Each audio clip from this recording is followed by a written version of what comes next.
Chers amis, bonjour à tous et à toutes et bienvenue à notre rendez-vous quotidien consacré à la méditation de la parole de Dieu. Nous sommes aujourd'hui le 18 septembre 2022. Vous faites bien de vous connecter sur cette chaîne pour la halte spirituelle.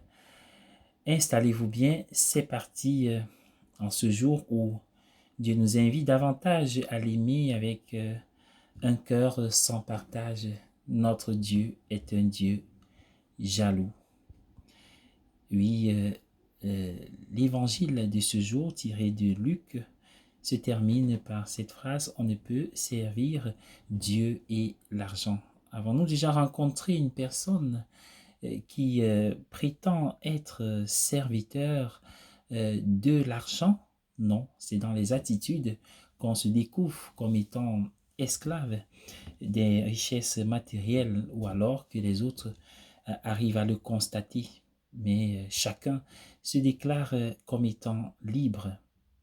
Parfois, lorsque nous regardons notre vie, nous pouvons être très découragés parce que nous nous rendons souvent compte que peut-être les problèmes, les questions qui nous taraudent, les difficultés que nous rencontrons année après année se représentent comme si on tournait on faisait le tour de la même montagne.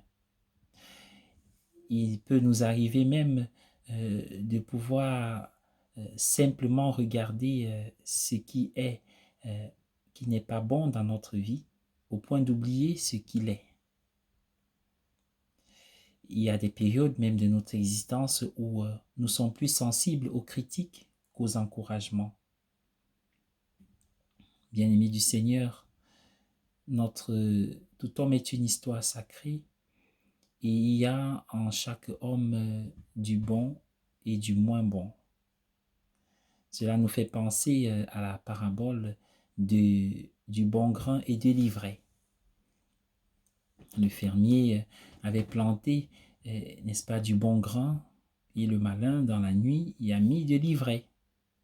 Mais on voit bien qu'il y a un combat en nous-mêmes entre ces deux réalités, mais avec beaucoup de patience et l'ouverture, la disponibilité face à la grâce de Dieu, le bien finit par triompher.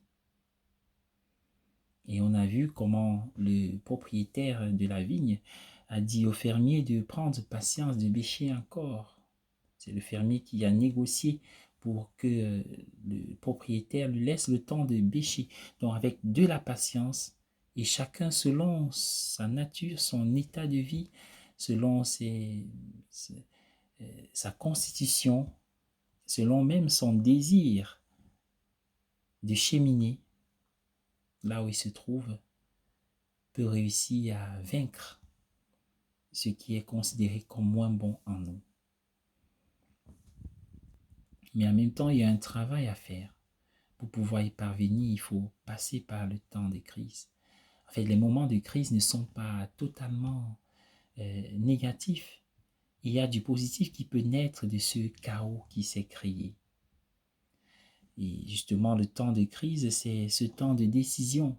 La crise peut être personnelle, familiale, communautaire ou bien, comme nous le vivons de nos jours, planétaire. Et à ce moment, tout se joue. C'est l'occasion à saisir pour retourner la situation, cette fois-là, en faveur de ce qui est essentiel.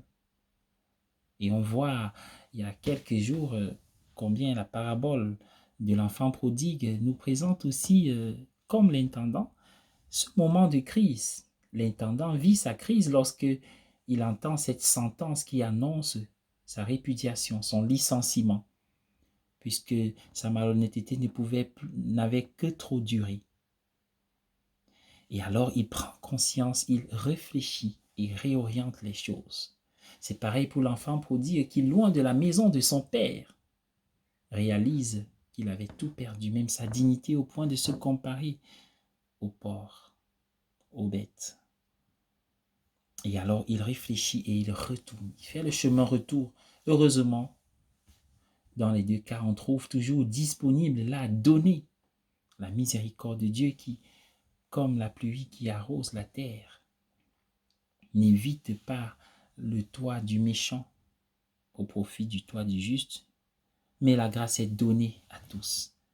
Mais à chacun de l'accueillir. Et pour l'accueillir, il faut une certaine sagesse, car au cœur de cette crise, la sagesse consiste à revenir à ce qui est essentiel, ce qui nous avait échappé, ces valeurs éternelles au-delà de l'enrichissement.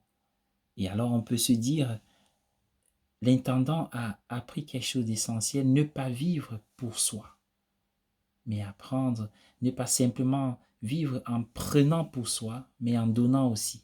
On voit qu'il n'annule pas la dette des débiteurs, du maître, mais il la réduit comme s'il renonçait à sa part de gain, le fruit de sa duplicité.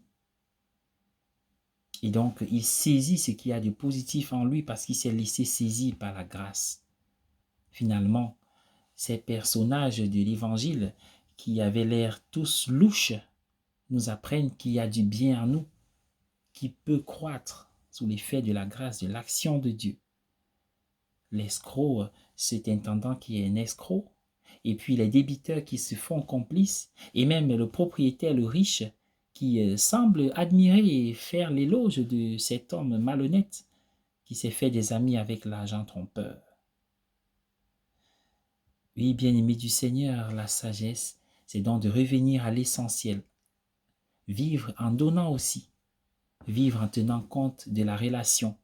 Et quand on dit relation, c'est de la dépendance, l'interdépendance. Il a compris qu'il n'était pas le tout-puissant sur ce piédestal qui décide de qui fait quoi, mais que sa vie future pouvait aussi dépendre de ses débiteurs. Une interrelation. Et c'est ainsi que la nature, la création est faite. Et nous apprenons donc qu'il y a cette interdépendance entre nous, les uns les autres, mais aussi vis-à-vis de Dieu qui a tout créé. Nous dépendons. Regardons la vie humaine à son origine. Il y a une dépendance. Le bébé ne pourrait subsister seul. Il a besoin des bras, du sein, de sa mère, de l'amour des parents, de la famille, de la communauté. À la fin de la vie, lorsque on vit, on expérimente la vulnérabilité et la fragilité comme au début, on sent bien qu'on n'est pas si indépendant que ça. La vie est moins difficile quand on est porté et accompagné. Il y a une portance familiale, sociale, étatique, nationale, etc. Mais s'il y a cette conscience de la dépendance au début et à la fin de la vie, pourquoi pas dans nos vies intermédiaires, c'est-à-dire maintenant? Et c'est donc l'occasion de vivre le temps d'aujourd'hui comme le temps de crise, pour revenir au Seigneur, mais en essayant, n'est-ce pas, de sortir de nous-mêmes pour ne pas prendre pour soi, simplement. Et comme piste, l'Évangile nous apprend, le texte d'aujourd'hui, d'éviter la corruption, comme ce fut le cas dans la première lecture avec les propriétaires qui veulent truquer les balances, mais nous apprend, n'est-ce pas, à servir Dieu avec l'argent, avec les biens, avec ce qui était pour nous. Et voilà, c'est vrai que plusieurs parmi nous ont une situation financière assez difficile depuis ces derniers mois, ces dernières années. Mais il y a encore de quoi donner, peut-être même de l'argent, ou de son temps, de son sourire, de sa présence et de sa prière. On voit bien qu'il y a une dépendance aussi des gouvernants vis-à-vis des gouvernés. Et quand Saint Paul invite les chrétiens à prier pour les dirigeants, c'est cette conscience qui manque souvent.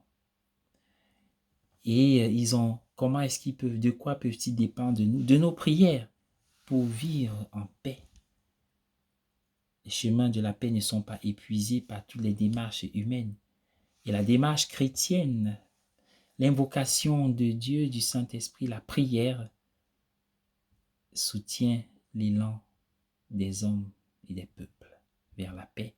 Car finalement, celui de qui nous dépendons le plus, c'est Dieu. Bonne journée à tous et bon dimanche. Soyez bénis.